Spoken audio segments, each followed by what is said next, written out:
Terpujilah Kristus dari kekal masa lampau sampai kekal yang akan datang. Kembali berjumpa dengan saya, Pendeta Jonathan F. Pulpulalon, pada hari Minggu, tanggal 17 Maret tahun 2024. Mari kita minta pertolongan Roh Kudus untuk pembacaan dan pemberitaan firman Allah. Mari berdoa. Tuhan Yesus, kami mau membacakan firman-Mu dan menyampaikan firman-Mu. Urapilah hamba-Mu dan kuasa Roh Kudus-Mu. Beri penerangan juga kepada pembaca melalui kuasa Roh Kudus-Mu. Biar kami semua dapat melakukan firman Allah. Dalam nama Yesus, Tuhan Juru Selamat kami, penebus dosa kami, Gembala kami yang sangat baik yang berdoa. Haleluya. Amin.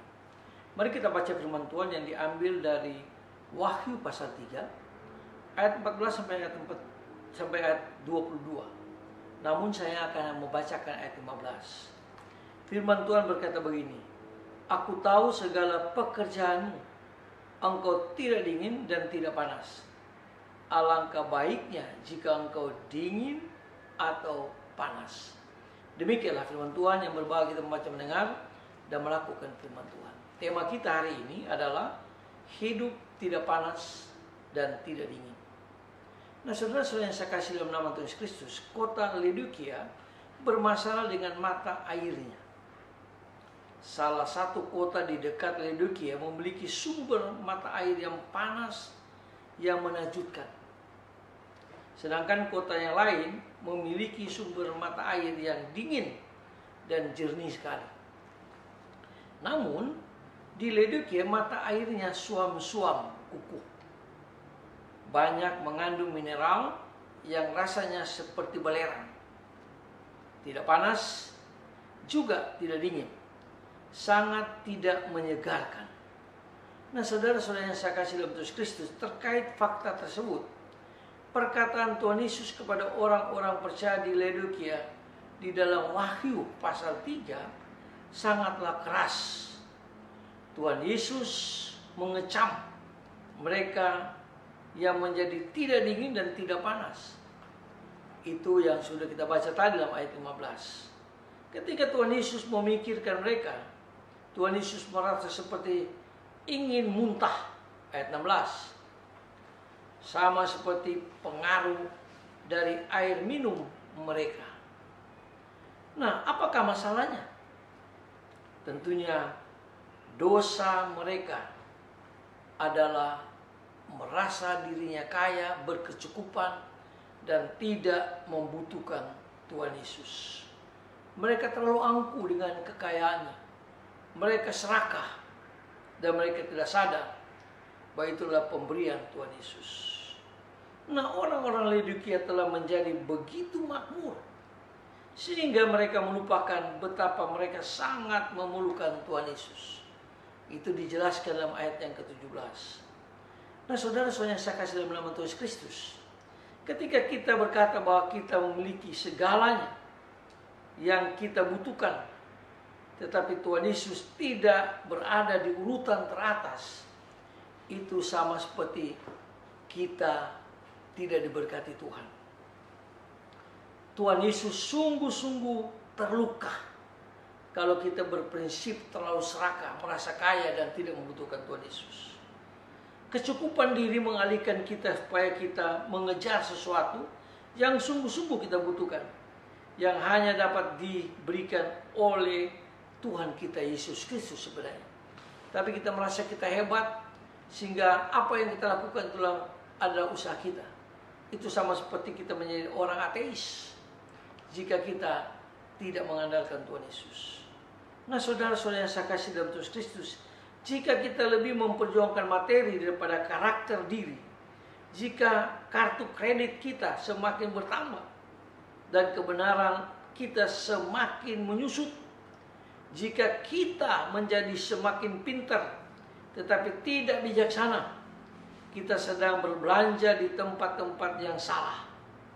Tuhan Yesus menawarkan berbagai komunitas yang jauh lebih baik. Tuhan Yesus menawarkan sesuatu yang jauh lebih baik, bukan materi, tetapi Tuhan Yesus menawarkan hidup yang akan datang. Itu dijelaskan dalam ayat yang ke-18.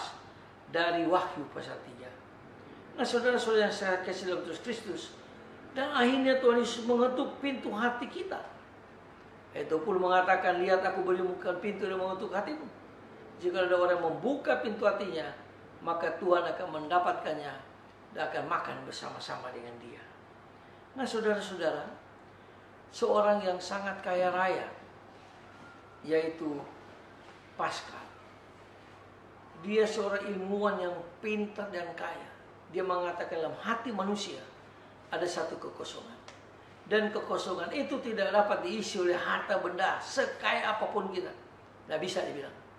Hati itu hanya bisa diisi oleh Sang Pencipta hati, yaitu Tuhan Yesus Kristus.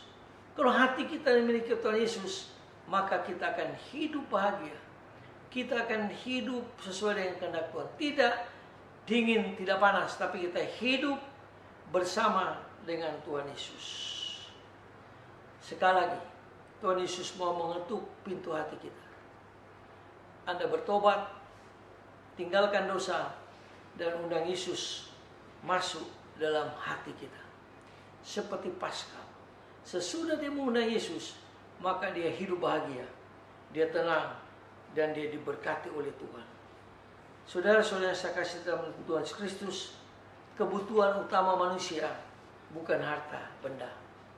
Tapi kebutuhan manusia yang utama adalah kebutuhan kebahagiaan dalam Kristus. Mari kita hidup bersama dengan Kristus. Jangan kita hidup tidak panas dan tidak dingin. Tapi mari kita hidup damai sejahtera bersama Kristus. Sekali lagi, undanglah Yesus masuk dalam hati. Maka semua dosa kita akan diampuni oleh Tuhan Yesus. Ingat, pada waktu Kristus berjumpa dengan seorang kaya raya, dia berkata, Tuhan, bagaimana caranya masuk surga? Lalu Tuhan Yesus bilang, kamu harus memberikan kekayaanmu pada orang miskin, pada orang yang membutuhkannya. Dia sedih dan dia meninggalkan Yesus. Dia lebih terikat kepada harta duniawi daripada harta surgawi. Mari kita bertobat dan mengakui dosa kita, lalu undanglah Yesus supaya kita hidup benar di hadapan Tuhan Yesus. Mari kita tunduk kepala kita berdoa. Tuhan Yesus, tolonglah kami supaya kami hidup tidak panas dan tidak dingin, tapi kami hidup bersama dengan Tuhan Yesus. Tuhan, ampuni segala dosa kami. Kami tidak mau seperti jemaat di Laodikia, merasa sudah puas dengan hidup mereka, merasa mereka yang bekerja dan mereka dari mereka semuanya. Sesungguhnya Tuhan Yesuslah yang memiliki kami. Ini kami Tuhan, tolong kami Tuhan, dan kami mau membuka hati kami untuk menerima Kristus sebagai Tuhan dan Juru Selamat seperti Paskal. Terima kasih Tuhan Yesus, dengarlah doa kami, ampun dosa kami. Dalam nama Yesus kami berdoa. Haleluya. Amin. Terpujilah Kristus, sampai kita berjumpa di kesempatan yang lain.